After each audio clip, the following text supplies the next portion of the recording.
Hello बच्चों, कैसे हैं आप सब। आई होप अच्छे होंगे और अपनी पढ़ाई भी अच्छे से कर रहे होंगे। अतुल मैथ्स लर्निंग प्लेटफॉर्म पर आपका बहुत बहुत स्वागत है। तो जितने भी हमारे एसएससी जीडी की तैयारी करने वाले बच्चे हैं वो आ जाएं, क्योंकि क्लास की टाइम हो चुकी है आपकी जो है 11 बजने के बाद में।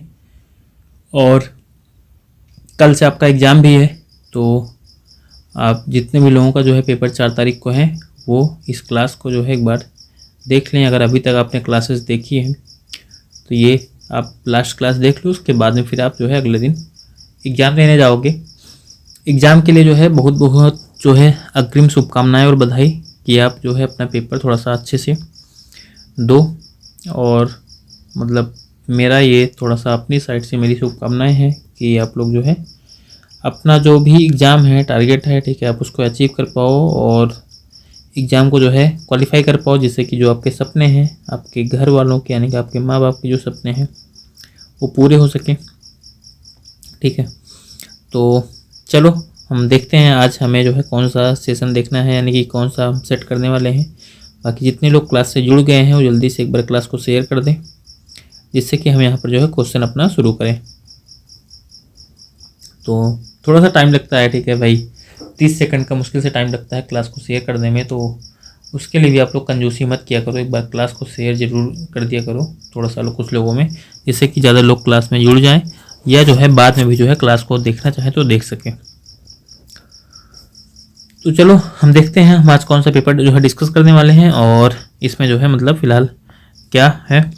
तो ये है जीडी एग्जामिनेशन का जो है 27/2/2024 को जो पेपर हुआ था शिफ्ट 1 में 9 बजे से लेकर के 10 बजे तक। और बाकी क्लास की टाइमिंग आपको पता ही है कि डेली होती है 11 बजे। जितने लोगों को टॉपिक वाइज पढ़ना है वो जो है डेली हमारे साथ में 10 बजे जो है जुड़ सकते हैं। 10 बजे वाली जो क्लास है उसमें जो है वो लोग जुड़ना ना भूलें जो टॉपिक वाइज पढ़ना चाहते हैं। तो टॉपिक वाइज, और ये वाली जो क्लास होती है एसएससी जीडी का पीवाईक्यू होता है, एसएससी जीडी का पीवाईक्यू।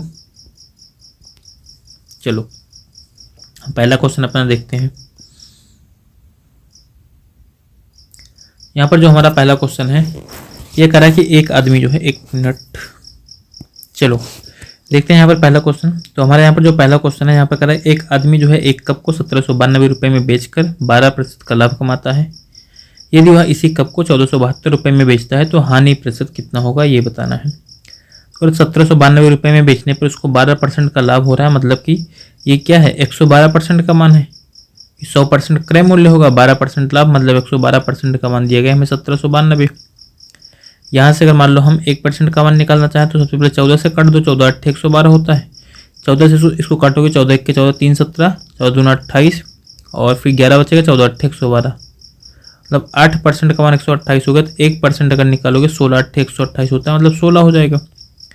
तो जो क्रय मूल्य है 100% होता है, 100% का मान कितना हो जाएगा 1600। यही क्या है सीपी है, ये हमारा क्या हो गया सीपी हो गया। अगर क्रय मूल्य सीपी है मतलब 1600 है और 1472 रुपये में बेचे, इतने में बेचे, तो उसका हानि कितना होगा। तो 1600 में से आप 1472 घटा दो, कितना आएगा 128 आ जाएगा, मतलब 128 रुपये कम में बेचेगा। तो 1600 को नीचे रख लो क्रय मूल्य को और परसेंट में चेंज करके इसका परसेंटेज निकाल लो कि परसेंटेज लॉस कितना हो रहा है। परसेंटेज लॉस जो है कितना हो रहा है ये हम निकाल लेंगे यहाँ से। 16 यहाँ पर देखो 2 जीरो तो कट जाएगा, 16 8 128 होता है, मतलब 8% का जो है लॉस हो जाएगा। 8% का यहाँ पर लॉस होगा, यही हमारा आंसर होगा। 8% यहाँ पर हमें तीसरे ऑप्शन में दिया गया है। ठीक है, तो इस तरीके से आप ऐसे क्वेश्चन को निकाल सकते हैं। अगला यहाँ पर जो क्वेश्चन है दूसरा, यहाँ पर कह रहा है कि डी अकेले जो है किसी काम का आधा भाग 100 दिनों में पूरा कर सकता है, तो 47 दिन में जो है डी द्वारा कितने % काम पूरा किया जाएगा ये हमें बताना है। तो देखो आप ऐसे कर सकते हो, देखो 100 दिन में कितना कर सकता है, आधा भाग जो है 100 दिन में करेगा, पूरा भाग कितने दिन में करेगा 200 दिन में करेगा। 200 दिन में जो है पूरा काम कर पाएगा। तो मान लेते हैं कि अगर इसकी क्षमता 1 होगी तो 200 दिन में कितना यूनिट काम करेगा 200 यूनिट, मतलब जो टोटल वर्क है वो कितना है 200 यूनिट वर्क है। 47 दिन में जो है कितना काम % जो है काम पूरा कर पाएगा, तो 47 दिन में 47% काम कर पाएगा, सॉरी 47 दिन में जो है 47 यूनिट काम कर पाएगा। पूरा है काम कितना 200 यूनिट का काम है, इसको जो है % में चेंज करना, तो फिर यहाँ पर 100 से गुणा कर लो, बस ये हो गया हमारा। सॉल्व कर लोगे इसको, 2 से ये 0 0 कट जाएगा, 47 का आधा कर दोगे तो कितना आएगा 23.5। 23.5% काम जो है 47 दिन में कर पाएगा, पहला ऑप्शन इसका आंसर होगा। बाकी देखो आप ऐसे भी कर सकते हो, करा 100 दिनों में आधा भाग पूरा करता है, मतलब कि यहाँ पर जो है 100 दिन इसको लगते हैं, आधा भाग मतलब 50% काम करने में। आधा भाग का मतलब क्या होता है 50% कार्य करने में। तो एक दिन में कितना काम करेगा, एक दिन में जो है ये 50/100 हो जाएगा, मतलब 0.5 या आधा परसेंट काम करेगा। तो 47 दिन में कितना काम करेगा, 47 से दोनों तरफ गुणा कर दो, 47 दिन में ये 47 का आधा काम करेगा। 47 का अगर आधा करोगे तो कितना आएगा, ये आ जाएगा 23.5%, इतना काम जो है कर पाएगा। तो यहाँ से भी आप पहला ऑप्शन इसका आंसर निकाल सकते हो। तो इस दोनों तरीके से भी आप क्वेश्चन को सॉल्व कर सकते हो। अगला यहाँ पर जो क्वेश्चन है 3 नंबर का, यहाँ पर करा कि 5 क्रमागत जो है संख्याओं का औसत 19 है, इन 5 संख्याओं में सबसे बड़ी संख्या ज्ञात कीजिए। देखो अगर कभी भी क्रमागत संख्याएं दी गई हैं, मतलब जो औसत होता है वो क्या होता है, अगर संख्याओं की संख्या विषम है मतलब 5 है, अगर 5 संख्या है तो बीच की जो संख्या होगी वही उसका औसत होगा। मतलब ये पहली संख्या हो गई, अगर ये दूसरी संख्या हो गई, इधर ये तीसरी संख्या है, ये चौथी संख्या है, ये 5वीं संख्या है, तो जो सबसे बीच वाली संख्या है वही क्या हो जाएगी, औसत हो जाएगी। बीच में यहाँ पर हमें कौन सा दिख रहा है, यही दिख रहा है ना, मतलब यही औसत है। तो ये है कितना, ये 19 हो जाएगा, इसका मतलब ये 19 हो जाएगा। तो क्रमागत है तो अब इसमें एक जोड़ोगे तो आगे की मिलेगी, एक घटाओगे तो पीछे की मिलेगी। 19 में एक जोड़ेंगे तो 20 मिलेगा, और 20 में एक जोड़ेंगे तो कितना मिलेगा 21। मतलब ये संख्याएं हो गई 19, 20, 21। अगर इसके पहले का निकालना तो इधर हो जाएगा 18, इधर हो जाएगा 17। क्रमागत है सबसे बड़ी कौन सी हो जाएगी, 21 हो जाएगी, पहला ऑप्शन आंसर हो जाएगा हमारा। सबसे बड़ी संख्या हमसे यहाँ से पूछा गया है, सबसे छोटी पूछता तो 17 हो जाता। ठीक है, तो इस तरीके से आप इस क्वेश्चन को जो है सॉल्व कर सकते हो। अगला यहाँ पर जो हमारा क्वेश्चन है 4 नंबर का, यहाँ पर करा किसी धनराशि पर प्राप्त साधारण ब्याज उस धनराशि का 81/100 है, वर्षों की संख्या वार्षिक ब्याज दर के बराबर है, तो वार्षिक ब्याज दर कितनी है, यानी हमसे कह रहा है कि जो आर है वो बराबर है टी के, आर और टी जो है आपस में बराबर है। वो कह रहा है यहाँ पर जो धनराशि पर प्राप्त साधारण ब्याज है वो क्या है 81/100 है, यानी कि अगर धनराशि हम 100 रुपये मान लें तो ब्याज कितना होगा 100 का अगर 81/100 निकालोगे, मतलब जो ब्याज आएगा जो एसआई आएगा वो कितना आएगा 81 आएगा। तो मूलधन अगर 100 रुपये है तो 100 गुणे दर कितना है आर, और टाइम कितना है, टाइम भी आर के बराबर है, इसको भी आर रख देते हैं, बटे क्या हो जाएगा 100 बराबर ब्याज कितना मिलेगा 81 के बराबर कर दो, 100 से 100 कटेगा, आर को आर से गुणा करोगे आर स्क्वायर हो जाएगा, बराबर इधर 81 है ही, तो आर स्क्वायर का मान 81 है, तो आर कितना मिलेगा 9%। 9% और 9 वर्ष दोनों 9 रहेगा, क्योंकि कह रहा है कि जो साधारण ब्याज मतलब जो दर है वो वर्षों की संख्या के बराबर है। अगर हमसे टाइम भी पूछा गया होता तो 9 वर्ष होता, लेकिन जो है ब्याज दर 9% आएगी, तो दूसरा ऑप्शन इस क्वेश्चन का हमारा आंसर हो जाएगा। अगला यहाँ पर जो क्वेश्चन है 5 नंबर का, यहाँ पर करा कि 2 भाइयों की वर्तमान आयु का अनुपात जो है 11:13 है, 6 वर्ष पहले उनकी आयु का अनुपात 4:5 था, तो 5 वर्ष बाद उनकी आयु का अनुपात कितना होगा ये हमें बताना है। देखो ऐसे क्वेश्चन को सॉल्व करने का सबसे अच्छा तरीका होता है, सबसे पहले हमें देगा 11:13 इनकी आयु का अनुपात है वर्तमान में, करा 6 साल पहले मतलब इनकी आयु क्या होगी 6 साल कम रही होगी, तो -6 हो गया, 6 साल कम रही होगी, तब इनका अनुपात अब कितना हो जा रहा है 4:5 हो जा रहा है, मतलब 6 साल पहले इनकी आयु का अनुपात 4:5 था। अब हमसे कह रहा है 5 साल बाद उनकी आयु का अनुपात कितना है, तो देखो ये वर्तमान वाली है, ये वर्तमान, पहले वर्तमान आयु तो आप निकाल लो, 5 साल बाद पूछेगा तो 5 जोड़ लेंगे दोनों में। अब इसको देखो निकालते कैसे हैं, इसको निकालने के लिए सिंपल सा आप 5 को 11 से गुणा कर दो तो 55 हो जाएगा, 4 को 13 से गुणा कर दो 52 हो जाएगा, और दोनों को घटा लो, घटाने पर कितना आ जाएगा 3 आ जाएगा, प्लस माइनस इतने से आपको इससे बहुत खास मतलब आपको नहीं है। -6 को 5 से गुणा कर देंगे तो ये बन जाएगा -30, और -6 को 4 से गुणा कर लेंगे तो हो जाएगा -24। अब इन दोनों को भी आप घटाओगे, दोनों को घटाओगे तो यहाँ पर क्या है दोनों माइनस माइनस में है, यानी कि दोनों घटेंगे ही, तो यहाँ पर कितना आ जाएगा ये 6 आ जाएगा। देखो अगर यहाँ पर साइन रखोगे भी तब भी वही आएगा -6, 3 का मान अब देखो इसी का मान होता है, ये जो हमें 3 से 6 मिला है मतलब ये इसी का मान है, 3 का मान 6 है, मतलब यहाँ से 3 का मान अगर 6 है तो 1 का मान कितना हो जाएगा 2, अगर 1 का मान 2 है तो 11 का मान कितना आएगा 22। हमेशा ऊपर वाले में वाला मान रखना है बस, वर्तमान वाले में, यानी कि जहां पर जो हम लिखे रहेंगे उसी में रखना है। 11 दूना 22 और 13 दूना 26। मतलब पहले वाले की वर्तमान आयु 22 साल है, दूसरे वाले की वर्तमान आयु 26 साल है। अगर 5 साल बाद उनकी आयु का अनुपात, तो 22 में 5 जोड़ लो 27 हो जाएगा, और 26 में 5 जोड़ लो 31 हो जाएगा। मतलब 27:31 हमारा आंसर होगा। 27:31 आंसर होगा, जो कि यहाँ पर हमें चौथे ऑप्शन में दिया गया है। तो आयु वाले क्वेश्चन को आप इस तरीके से लगा सकते हो। ये इंपॉर्टेंट है, ठीक है, नोट कर लेना या फिर स्क्रीनशॉट ले लो। और बाकी जो तरीके आपको बताए गए हैं, ये वाला तरीका हमेशा आपको ध्यान रखना पड़ेगा, बाकी नहीं तो भी एक्स वगैरह मानोगे तो मानते रह जाओगे। अगला जो क्वेश्चन है हमारा 6 नंबर का सिंप्लीफिकेशन से, इसको हमें सॉल्व करना है। तो 8500 को सबसे पहले 5 से भाग कर दो, ये आ जाएगा 1700, और प्लस 24 को 6 से गुणा कर दोगे, ये बन जाएगा 144, माइनस 122 को जो है 3 से गुणा कर दोगे तो ये बन जाएगा 366। 1700 में अगर आप 144 जोड़ लोगे तो कितना हो जाएगा 1844 हो जाएगा। इसमें से हमें 366 जो है घटा देना है। अब अगर मान लो इसमें से आप 366 को घटाओगे तो देखो कितना बन जाएगा। 14 में से 6 घटाएंगे तो कितना बचेगा हमारा 8, यहाँ पर बचा 3। अब 13 में से 6 घटाओगे तो बनेगा 7। 78 तो आ गया, तो 78 में से 2 ऑप्शन में दिख रहा है। अब फिर यहाँ पर कितना बचेगा 17। 17 में से 3 घटाओगे 14 आएगा, मतलब 1478 तीसरा ऑप्शन जो हमें दिख रहा है, यही इसका आंसर हो जाएगा। तो इस तरीके से करके हम यहाँ पर जो है घटा लेंगे, ठीक है। तो आई होप क्वेश्चन आपको जो है समझ में आ गया होगा। अभी तक की वाला बिल्कुल सिंपल सा है, ज़्यादा कुछ है नहीं। अगला यहाँ पर हम क्वेश्चन देखते हैं इसके बाद में 7 नंबर का। तो ये भी हमारा सिंप्लीफिकेशन से ही है, इसको भी हमें सॉल्व करना है। सबसे पहले 897 को 13 से भाग कर दो, तो ये हो जाएगा 13 25 65 और 13 6 78, 6 आ गया, और 11 बचेगा, फिर 13 9 117, मतलब 69 आ जाएगा। और प्लस 15 को 15 से गुणा कर दोगे 225 हो जाएगा, और माइनस में हो जाएगा 27।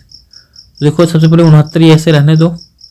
225 में से अगर 27 घटाओगे तो कितना आ जाएगा हमारा 198 आ जाएगा, कि 25 घटेगा, बाकी 2 और है वो भी घटेगा, तो 198 बचेगा। 198 में आप 69 जोड़ दो, ठीक है, हमारा कितना बन जाएगा 267, 267 आंसर आ जाएगा यहाँ पर, जो कि हमें 267 जो है पहले ऑप्शन में दिया गया है। तो जो पहला ऑप्शन है ये इसका आंसर होगा, ठीक है। चलो इसके बाद फिर अगला हमारा क्वेश्चन है 8 नंबर। यहाँ पर करा कि इस संख्या में क्रमिक रूप से 40% और 60% की वृद्धि के स्थान पर 44% की कमी कर दी जाती है। प्राप्त किए गए परिणाम का मान सही अभीष्ट मान का कितना परसेंट है, ये हमें बताना है। देखो यहाँ पर 40% और 60% की क्रमिक वृद्धि करनी थी, मतलब यहाँ पर सक्सेसिव लगा लो। 40 और प्लस 60 और प्लस यहाँ पर क्या हो जाएगा 40 गुणे 60 बटे 100। आप लोग ये कहोगे बटे से पहले वाले में तो हम हमेशा माइनस करते थे, यहाँ पर प्लस कैसे हो गया, तो दोनों में वृद्धि हो रही है तो प्लस ही रहेगा। अगर दोनों में वृद्धि होगी या दोनों में कमी होगी तो हमेशा प्लस रहेगा। एक में वृद्धि है और एक में कमी हो रही है तो फिर माइनस रहेगा। बटे यहाँ पर 100 हो जाएगा। 1 मिनट, हमने यहाँ पर एक तरफ जो है 40 कर दिया, 60 कर दिया, दोनों एक बार में 40 होगा, एक बार 60 होगा, एक बार 40 होगा। 100 है, 2 जीरो इससे कट ही जाएगा, तो 60 और 40 100, 6 को 24, मतलब आ जाएगा टोटल 124। मतलब कि 124% जो है हमें संख्या को बढ़ाना है। तो ऐसे मान लो कि संख्या जो है वो 100 है, तो 100 को अगर आप 124% बढ़ा लोगे, 124% इसका अगर आप प्लस कर दोगे तो कितना बन जाएगी 224 बन जाएगी। लेकिन हमसे यहाँ पर क्या कर रहा है, हमसे कर रहा है संख्या में 44% कम कर दिया गया। तो अगर इसको आप 44% कम करोगे तो 100 में से 44 घटाओगे तो कितना आएगा 56 आ जाएगा। मतलब संख्या जो है बनानी थी 224 लेकिन बन गई 56। तो कह रहा है कितना परसेंट जो है कम है, सॉरी कितना परसेंट कम नहीं है, जो वास्तविक संख्या थी जो है इसका कितना परसेंट है 56। 224 का कितना परसेंट है 56, तो परसेंट निकालने के लिए 56 बटे 224 कर लोगे और गुणे यहाँ पर कर दो 100%। यहाँ से निकल जाएगा, हमें पता है 56 चौका जो है 224 होता है, और 4 से 100 को काटेंगे 25% आएगा। मतलब यहाँ पर जो है जो आंसर होगा वो 25%, जो तीसरा ऑप्शन दिया गया है यही आंसर हो जाएगा। यानी कि जो संख्या है वो मतलब कम करने के बाद में जो वृद्धि वाली संख्या थी उसका कितना है 25% है। तो तीसरा ऑप्शन इस क्वेश्चन का हमारा आंसर होगा। अगला यहाँ पर जो हमारा क्वेश्चन दिया गया है 9 नंबर है। तो यहाँ पर है कह रहा है 2 वर्षों के लिए 10 लाख, 10 लाख ही तो है, इकाई नहीं सैकड़ा, ठीक है। तो रुपए की धनराशि पर चक्रवृद्धि ब्याज और मतलब धनराशि पर चक्रवृद्धि ब्याज और साधारण ब्याज के बीच का अंतर जो है 2401 रुपये है। वार्षिक ब्याज दर ज्ञात कीजिए। यानी कि यहाँ पर देखो 2 साल का जो है साधारण ब्याज और चक्रवृद्धि ब्याज के बीच का अंतर हमें 2401 दिया गया है। तो 2 साल का जो होता है यानी कि 2 ईयर के लिए जो है जो CI और SI का डिफरेंस होता है, CI माइनस SI, ये बराबर हो जाता है PR² बटे 100 का स्क्वायर, इसके बराबर होता है। तो हमें CI और SI का अंतर कितना दिया गया, 2401 दिया गया है, बराबर P ये दिया गया 10 लाख, तो इसको लिख लो यहाँ पर आप, और इंटू R², R नहीं पता है, R² ही रहेगा, बटे यहाँ पर क्या हो जाएगा 100 का स्क्वायर, मतलब ये बनेगा 100 × 100। अगर इसको हमें सॉल्व करना है तो देखो 4 जीरो यहाँ पर इसको काट दो, तो 3 और 1 ये 4 जीरो कट गया, 100 को आप इधर ले आओ यानी कि बन जाएगा 2401 और बटे में 100 बराबर R²।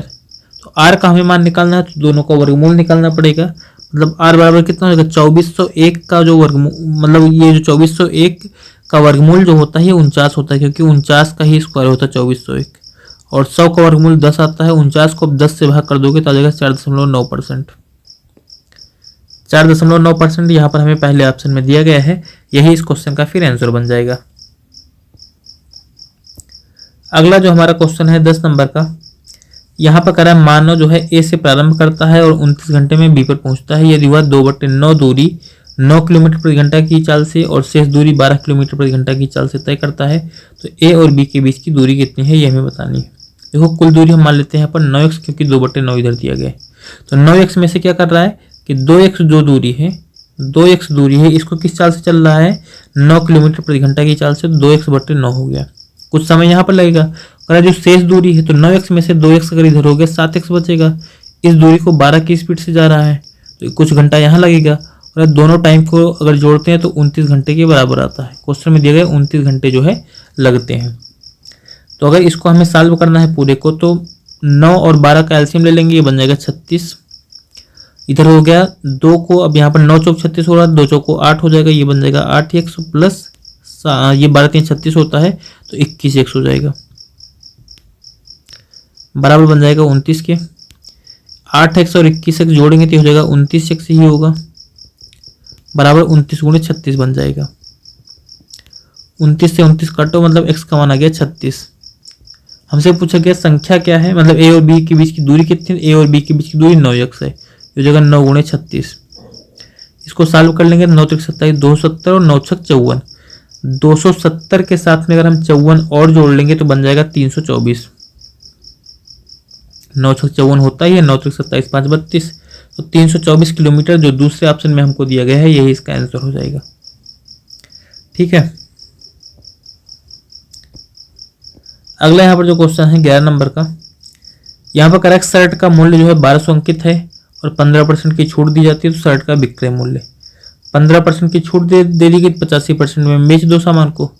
1200 का 85% लगेगा, क्योंकि 15% तो छूट ही है, तो 100 में से 15 घटा लो, ये 2 जीरो कट ही जाएगा, बाकी 12 8 96 960 और 12 पंचे 60। 960 में 60 और जोड़ लोगे तो आ जाएगा 1020। मतलब वो जो शर्ट का विक्रय मूल्य है वो कितना है 1020 रुपये। मतलब पहला ऑप्शन हमारा इस क्वेश्चन का आंसर हो जाएगा। अगला यहाँ पर जो क्वेश्चन है 12 नंबर का, यहाँ पर कह रहा है P का जो P% है वो 729 है, तो P का मान कितना है ये बताना है। तो P का P% मतलब P और का P% मतलब P/100 बराबर क्या है, ये 729 के बराबर है। तो P को P से गुणा कराओगे तो ये हो जाएगा P² बराबर हो जाएगा 729 और गुणे 100। अब P का अगर मान निकालना है तो फिर इन दोनों का वर्गमूल निकालना पड़ेगा। 729 जो होता है ये होता है वर्गमूल 27 का, और 100 का वर्गमूल कितना हो जाता है 10 हो जाता है। 27 को 10 से गुणा कर दोगे 270 आंसर आएगा P का मान। P का मान बन जाएगा 270, मतलब दूसरा ऑप्शन जो है हमारा इस क्वेश्चन का आंसर हो जाएगा।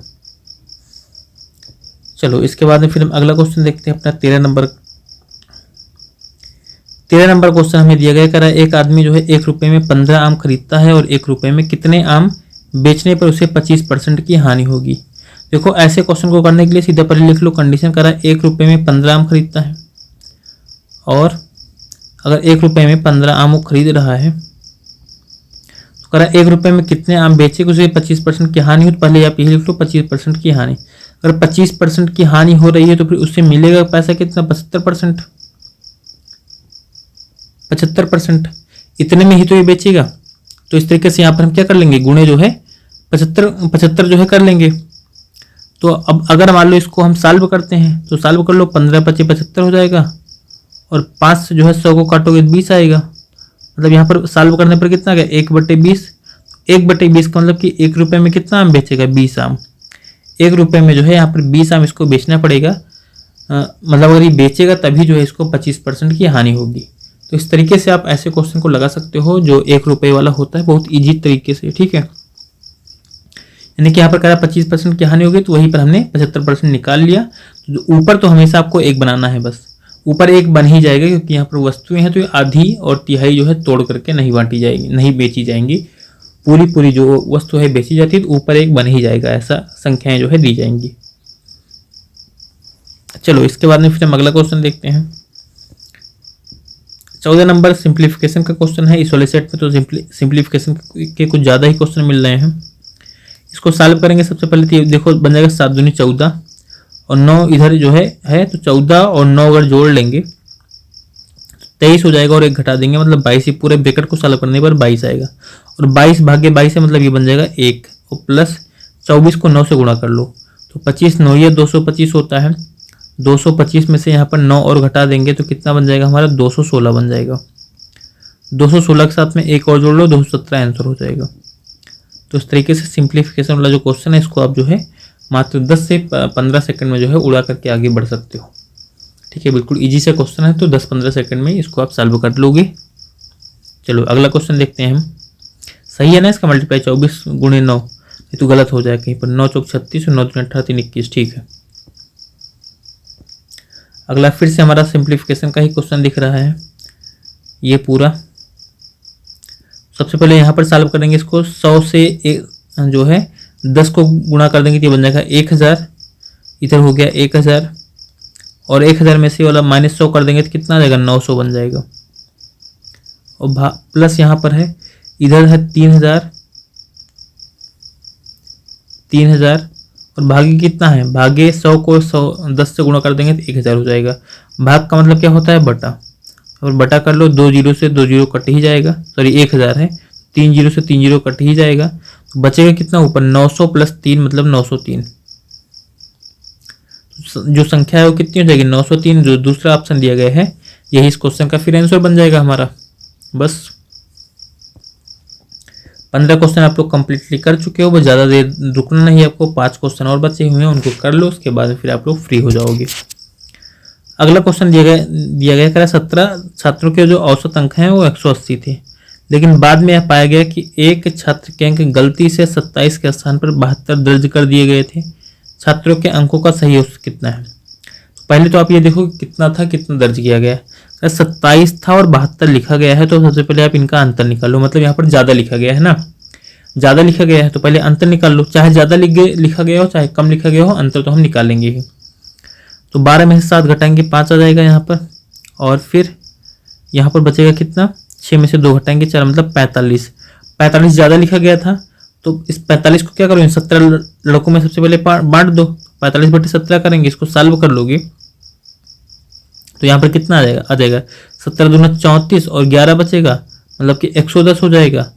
तो ये बन जाएगा सबसे पहले 17 छक्का 102 और 8, तो 80 में पहाड़ा 17 का कितना बार जाएगा, 4 बार जाएगा। 17 चौक 68 होता है। उसके बाद भी कट तो रहा नहीं है, अगर ये नहीं कट रहा है तो यानी कि आप इसको जो है सीधा ऐसे 4 के बाद में भी कुछ आएगा तो इसको आप लगभग जो है मान सकते हो, इसको लगभग जो है 2.65 मान सकते हो। इतना जो है यहाँ पर मान सकते हो।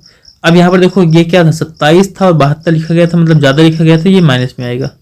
माइनस में आने का मतलब क्या कि हमें केवल इसको घटाना है बस। वैसे कितना रहा था, 2.65, ठीक। तो यहाँ पर देखो औसत कितना था, पहले 180 था, इसमें से जो है इसको घटा दो आप, क्योंकि हमें ज़्यादा लिखा गया था, हमें ज़्यादा नहीं लिखना है, हमें सही लिखना है। 180 में से 2.65 घटाओगे सबसे पहले तो बन जाएगा 177, और 0.65 में अगर 3 5 जोड़ते हो तो 100 बनता है, मतलब 177.35। 177.35 जो है यहाँ पर हमें पहले ऑप्शन में दिया गया है, यही इस क्वेश्चन का फिर आंसर बन जाएगा। चलो अगला क्वेश्चन देखते हैं हम 17 नंबर। यहाँ पर हमसे कह रहा है कि एक समलंब जो है समांतर भुजाएं 15 सेंटीमीटर और 16 सेंटीमीटर है समलंब की, इसका क्षेत्रफल 961 सेंटीमीटर स्क्वायर है। समलंब की समानांतर भुजाओं के बीच की दूरी कितनी है, ये हमें बताना है। देखो समलंब क्या होता है कितने लोगों को पता है, मान लो हम यहाँ पर बना लेते हैं।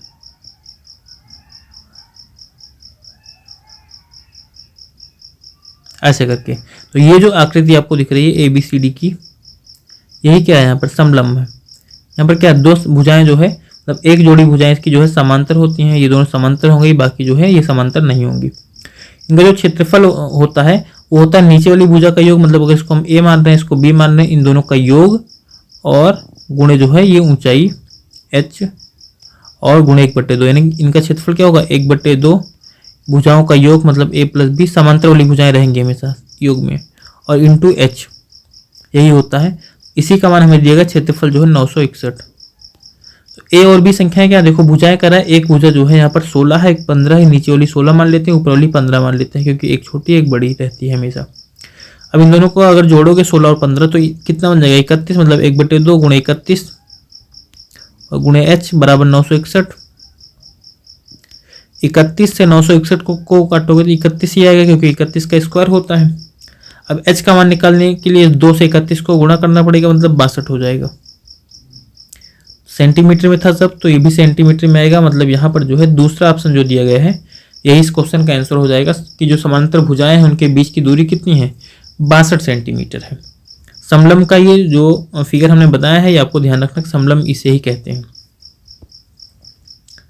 अगला यहाँ पर जो क्वेश्चन है 18 नंबर का, यहाँ पर कह रहा है कि जो अमित है विनीत से 3 गुना अच्छा कारीगर है। अमित जो है वो विनीत से 3 गुना अच्छा कारीगर, मतलब विनीत की क्षमता अगर 1 है तो अमित की क्षमता 3 हो जाएगी। उसके बाद में कह रहा है कि इसलिए वह एक काम को विनीत से 32 दिन कम में पूरा कर सकता है। विनीत से जो है, एक मिनट, विनीत से 32 दिन जो है कम में पूरा कर पाएगा, यह हमें दिया गया है। तो विनीत को अगर मान लो x दिन लगते हैं तो अमित को कितना दिन लगेंगे, अमित को x में से 32 दिन कम, मतलब x - 32 दिन लगेंगे। ये हो गया इनका दिन, ये ऊपर थी क्षमता। तो कह रहा है कि अगर ये दोनों साथ में काम करें, अगर वे दोनों जो है साथ में मिलकर के काम करें तो काम को पूरा करने में कितने दिन का समय लगेगा, ये हमें बताना है। तो देखो A की क्षमता 3 है और ये x - 32 दिन में काम करता है। अगर 3 को हम उसके दिन से गुणा कर देंगे तो पूरा काम मिल जाएगा, मतलब ये बन जाएगा 3x - 96। इसी का मान क्या होगा 1 गुणे x, मतलब x के बराबर होगा, क्योंकि विनीत भी जो है काम को 1 की क्षमता से x दिन में खत्म कर रहा है। तो दोनों कंडीशन में काम खत्म हो रहा है, तो बराबर कर लो इसको। x इधर लाओगे, 3x में से x घटाएंगे, बनेगा 2x, बराबर हो जाएगा इधर 96 लेकर के जाओ दूसरी तरफ। x का मान कितना देगा 48, मतलब यहाँ पर जो है जो विनीत है ये 48 दिन में काम को खत्म कर पाएगा। तो काम होगा कितना, 1 को 48 से गुणा करोगे तो 48 यूनिट का जो है पूरा काम है। करा अगर ये दोनों मिलकर के काम को करें तो काम कितने दिन में खत्म होगा, तो देखो यहाँ पर अमित की क्षमता 3, विनीत की क्षमता 1, तो दोनों की क्षमता कितनी हो जाएगी 4। 48 को 4 से भाग कर दोगे 12 दिन आंसर आएगा। मतलब कि अगर ये दोनों जो है एक साथ में मिलकर के काम करेंगे तो काम जो है 12 दिन में खत्म हो जाएगा। 12 दिन हमें पहले ऑप्शन में दिया गया है। इसके बाद में हमारा 19 नंबर, बस ये 2 क्वेश्चन आपको बचा हुआ है, ये तो बिल्कुल इजी सा दिख ही रहा है। जी अनुपात एच जो है ये दिया गया, जी अनुपात जी प्लस एच का मान बताना है। जी का मान 3 है, यहाँ पर रख लो और अनुपात लगा दो, फिर जी प्लस एच मतलब 3 + 7, बस यही आंसर है 3:10। 3:10 हमें तीसरे ऑप्शन में दिया गया है, यही इस क्वेश्चन का आंसर बन जाएगा। अगला यहाँ पर जो क्वेश्चन है 20 नंबर का, तो ये लास्ट क्वेश्चन भी होगा आप लोगों का। यहाँ पर करा अंकित मूल्य के 3/10 पर एक घड़ी को बेचने पर 16% की हानि होती है। घड़ी के अंकित मूल्य और क्रय मूल्य का अनुपात कितना होगा, ये हमें बताना है। देखो सबसे पहले करा अंकित मूल्य के 3/10, तो बेचने पर हमें घड़ी का विक्रय मूल्य भी मिलेगा। अंकित मूल्य कितना, अगर इसको मान लो हम 10 मान लेते हैं तो 10 का 3/10 निकालोगे 3 आएगा, मतलब कि अंकित मूल्य 10 है तो विक्रय मूल्य 3 रुपये है। क्वेश्चन हमसे कह रहा है कि 16% की हानि हो रही है, मतलब 3 रुपये में बेचने पर उसको 16% की हानि हो रही है, मतलब जो 3 रुपये है ये किसका मान है 84% का मान है। 84% का मान 3 है। यहाँ से अगर आपको 1% का मान निकालना है कितना होगा 3/84, और 84 जो है 3 से कट जाता है, मतलब यह जाएगा 1/28, 1/28 बन जाएगा। अगर हमें क्रय मूल्य निकालना है तो 100% होता है, 100% का मान कितना होगा 100/28, और अगर इसको आप सॉल्व करोगे 4 से काट करके तो यह जाएगा 25/7, मतलब ये हो गया इसका क्रय मूल्य। तो जो सीपी है, जो क्रय मूल्य है वो कितना है 25/7 है। तो हमसे पूछा गया अंकित मूल्य और क्रय मूल्य का अनुपात, तो अंकित मूल्य 10 है और क्रय मूल्य जो है 25/7 है। इन दोनों का हमसे यहाँ पर अनुपात पूछा गया, तो अनुपात निकाल लो, जगह 10:25/7, तिरछा गुणा कर दो बटे 1 करके, ये जगह 70 और अनुपात 25, 5 से यहाँ पर इसको काट दो, तो 5 से काटेंगे 14 बार कटेगा, 5 से इधर काटेंगे तो 5 बार को कटेगा 25, मतलब 14:5 जो हमें तीसरे ऑप्शन में दिया गया है, यही इस क्वेश्चन का आंसर हो जाएगा। तो ये आपका 20 नंबर क्वेश्चन था। तो ये वाला शिफ्ट भी जो है आपका 27 तारीख का जो शिफ्ट 1 था ये कंप्लीट हो गया है। बाकी कल से आप लोगों के पेपर हैं, तो हमने जो अपना वादा किया था आप लोगों से पहले दिन की, जितने भी लोग जो है जो अनाउंसमेंट वाली जो है थोड़ा सा छोटा सा वीडियो था, उसको जितने भी लोगों ने देखा था वो लोग बोले थे, मतलब सॉरी उसमें जो है हमने बोला था आप लोगों को कि डेली जो है आपका एग्ज़ाम 4 तारीख से है, तो हम जो है 3 तारीख तक आपको डेली क्लास देंगे इसकी, मतलब जो प्रीवियस ईयर पेपर है उसको हम डिस्कस करेंगे। गलती से हम मतलब क्षमा चाहते हैं कि एक दिन क्लास नहीं हो पाई है, बाकी हर दिन क्लास हुई है। और ये 25वां लेक्चर है आपका, तो 25 लेक्चर में अभी तक जो है आपने यहाँ पर टोटल कितने क्वेश्चन कर लिए हैं, हाँ, क्योंकि हर सेट में जो है 20 क्वेश्चन था, तो 25 × 20 मतलब 500 क्वेश्चन आपने जो है कर लिया है, 500 जो है क्वेश्चन हमने आपको करवा दिया है। तो इन क्वेश्चन की आपको जो है जितने भी लोगों ने अगर अच्छे से प्रैक्टिस कर ली है तो उनके लिए एग्जाम में बहुत ही ज़्यादा हेल्पफुल होगा। मतलब जो 20 के 20 क्वेश्चन हैं वो इसी टाइप के, मतलब ऐसे टाइप के आपको वहाँ पर क्वेश्चन जो है देखने को मिल जाएंगे। तो और अब इसके बाद की प्लानिंग क्या होगी, तो इसके बाद में जो है हम देखते हैं कि अगर मान लो जो है जो आपका पेपर 4 तारीख से शुरू हो जाएगा, अगर मान लो मुझे उस पेपर में जो आए हुए क्वेश्चन हैं वो कहीं से भी मुझे मिल जाते हैं तो उनको हम सॉल्व करवाने का प्रयास करेंगे। बाकी जो प्रीवियस ईयर पेपर था ये मतलब इसकी ये आज लास्ट क्लास थी, ठीक है, लास्ट क्लास होगी जो अभी आप लोगों ने देखा। इसके बाद में जो पेपर होगा उसी का अगर हमें क्वेश्चन मिल जाएगा तब जो है हम आपको जो भी मतलब मिलेगा 2, 4, 6 क्वेश्चन, 10 क्वेश्चन, ठीक है, क्योंकि डेली जो है हो सकता है अभी भी मुझे लग रहा है इस बार भी 4 शिफ्ट होगी, तो 4 शिफ्ट में डेली 80 क्वेश्चन होंगे, तो मुझे लगता है कि कम से कम मान लो 10-12 क्वेश्चन तो मिल ही जाएंगे मुझे कहीं ना कहीं से, तो मिल जाएंगे तो उनको करवाएंगे, और नहीं तो कुछ मतलब कंफर्म नहीं है उसका। बाकी जैसे भी अभी तक जो है आपको जितने क्वेश्चन करवाए गए हैं इनकी आप लोग अच्छे से प्रैक्टिस कर लो। जिनकी बाद में भी जिनके पेपर हैं वो जो है दोबारा इस वीडियो को जो है 2x वगैरह पर करके जो है देख लेना, क्योंकि यहाँ से क्वेश्चन आपको जरूर देखने को मिलेंगे। अभी 4 तारीख को जिनका बाद में पेपर है वो 4 तारीख के रिव्यू के बाद में थोड़ा सा उनको समझ में आ ही जाएगा यहाँ से क्वेश्चन मिल रहे हैं या नहीं मिल रहे हैं। और बाकी अब इस वाली क्लास को फिर हम यहीं पर जो एंड करते हैं। जितने भी लोगों का अब जीडी का पेपर है उन सबको ऑल द बेस्ट आपके एग्ज़ाम के लिए, और जितने लोगों का भी पेपर बाद में, जितने बच्चों का भी पेपर बाद में हो तो थोड़ा सा एक बार अपनी तैयारी जो है और अच्छे से मतलब प्रैक्टिस कर लें। जो भी अभी तक उन्होंने पढ़ा है उसको एक बार रिवाइज़ कर लेना अच्छे से, अगर आपको टाइम मिल रहा है पढ़ने के लिए भी, मतलब पढ़ने के लिए का मतलब कि अगर आपका पेपर लेट में है तो आपको टाइम मिला ही है पढ़ने के लिए, इसका मतलब, ठीक है। तो उस टाइम में जो है आप लोग अच्छे से टाइम को यूटिलाइज कीजिए और पढ़ाई कीजिए। तो सेशन को हम यहीं पर एंड करते हैं। Thank you and all the best.